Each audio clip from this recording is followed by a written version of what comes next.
গাজীপুরের কালীগঞ্জে গরু চোর সন্দেহে ৪ জনকে গণপিটুনি দিয়েছে এলাকাবাসী।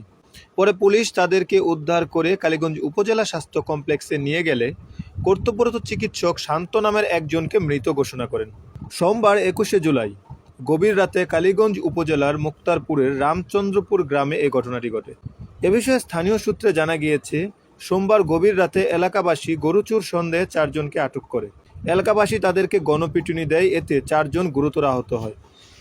মঙ্গলবার সকালে কালীগঞ্জ থানা পুলিশ ঘটনাস্থল পরিদর্শন করেন। এ বিষয়ে কালীগঞ্জ থানা পুলিশ জানায়, সোমবার সকালে খবর পেয়ে পুলিশ ঘটনাস্থল পরিদর্শন করে ৪ জনকে উদ্ধার করে কালীগঞ্জ উপজেলা স্বাস্থ্য কমপ্লেক্সে নিয়ে গেলে কর্তব্যরত চিকিৎসক একজনকে মৃত ঘোষণা করে।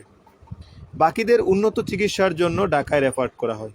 এদিকে ঘটনায় নিহত ব্যক্তি মাধবদী বালুচর গ্রামের জাকির মৃধার ছেলে শান্ত এবং অন্যান্য আহতরা হলেন কালীগঞ্জ বাটিরা গ্রামের ইসমাইলের পুত্র রুবেল, অনিল চন্দ্রের ছেলে আবদুল্লাহ, কাপাসিয়ার চাঁদপুর এলাকার হাফিজুল্লাহর পুত্র রিফাত।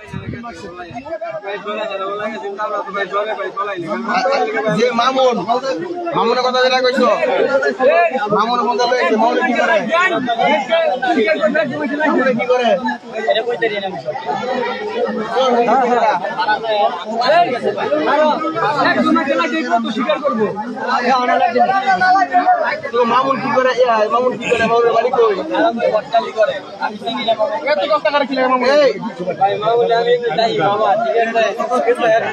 মামুন করে কি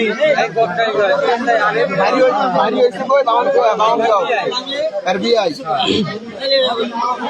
আচ্ছা